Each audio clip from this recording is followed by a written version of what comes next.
Hey, engineering class, we're going to take a look at ideal mechanical advantage. So this is part 2 of our lever notes. Last time we learned about actual mechanical advantage.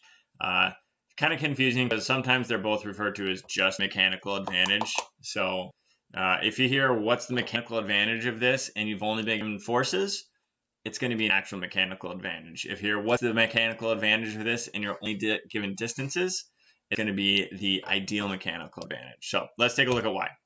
We talked last time about the 3 classes of lever. There's first, second, and third class and what their mechanical advantages are.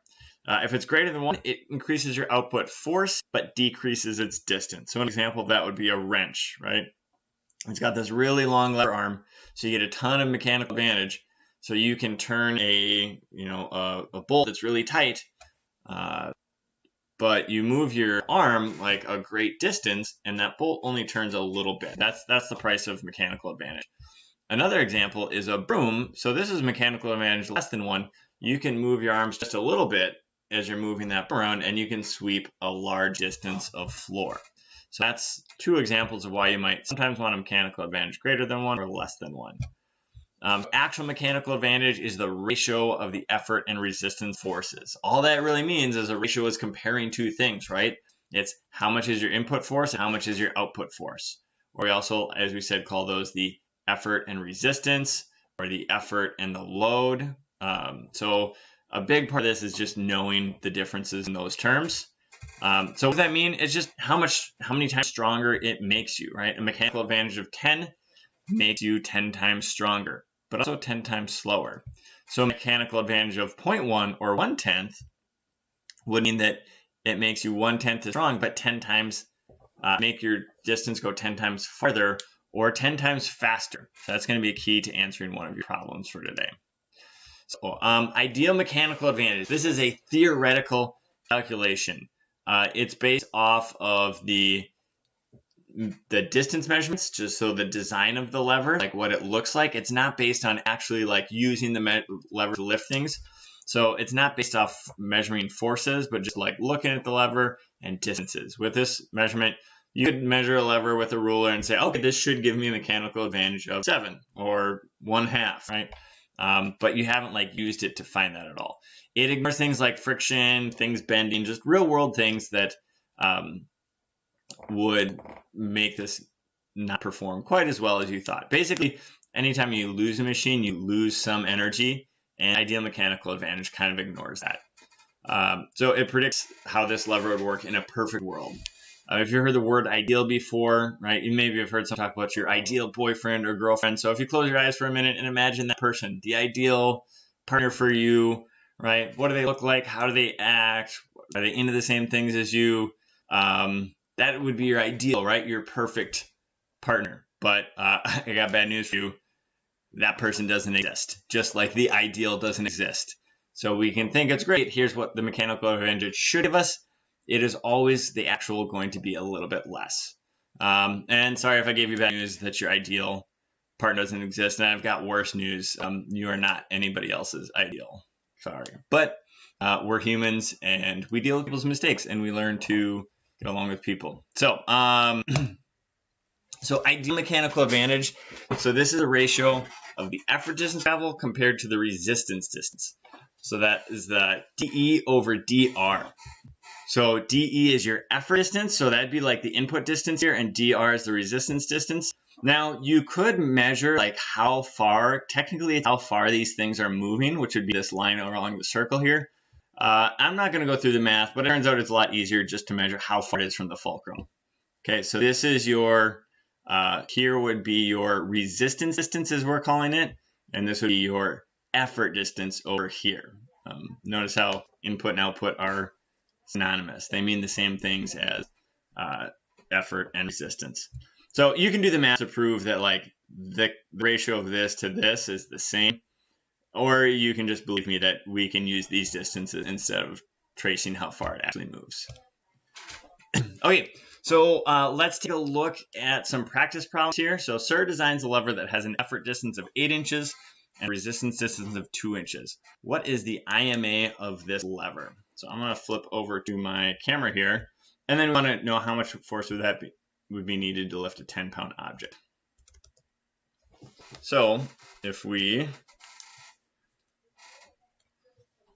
look at this here, so we said 8 inches and 2 inches. So I'm going to draw that lever, and you can just draw a simplified sketch here. So we've got our effort and our resistance here. So I'm going to label this FR, and this would be FE, right? We don't know what those are. We're not doing actual mechanical advantage. So I'm going to label down here in the bottom, this is DE, and this distance here is DR. And we know this is 8 inches, and this is 2 inches. So we've got a picture. And honestly, that is what I'm looking for a lot of times in this class is, do you understand how to set this up? That's more important than getting the right math answer here. So we're going to make our list of variables. So IMA, DE, and DR. These are going to be our 3 things that we're looking for in these types of problems. So IMA, this was asking us for our IMA. Our DE equals 8 inches, and our DER equals 2 inches. So next up, we're going to choose our equation. And we just have one for this. IMA equals DE over DR. You could rearrange this like we did with the AIMA equation to make some problems a little bit easier, but this equation will always work. So now part, it says important, right? People want to just like plug in and start going, but just list everything you have. Again, IMA, we don't know that, equals DE, 8 inches over 2 inches. And I'm going to include the units here because they cancel out. It's important to know that your units cancel out. Mechanical advantage is a unitless number here. So our IMA, and fight the urge, do not work across your paper this way. Always go down. It's going to make it easier to not make mistakes. And this is real simple, 8 over 2, don't need a calculator for that one. IMA equals 4. So this lever is making us 4 times stronger. So how much force would be needed to lift a 10-pound object? You can, so we're going to assume that, okay, this is our ideal mechanical advantage. Let's assume it's perfect. So let's say our AMA is also equal to 4. So if we're going to lift a 10-pound weight, remember we have our equation from last time. And some of you are seeing, right, well, what makes this 4 times stronger? It's going to be 2.5 pounds. Yeah, that's exactly right. Let's do the math real quick to check out to make sure we're right. AMA equals FR over FE. That's our equation. We can rearrange this, remember, to FE times AMA equals FR. So now I have, from this before, right, we said this is kind of a second problem here. We're saying our AMA equals 4. Our resistance force equals 10 pounds. We're trying to find our effort force. Well, so if I just substitute in here, FE times 4 equals 10 pounds. Well, we want to get FE by itself. We just divide each side by 4. And we have FE equals 2.5 pounds. So that walks you through a whole example of how this would work. So good luck with these problems.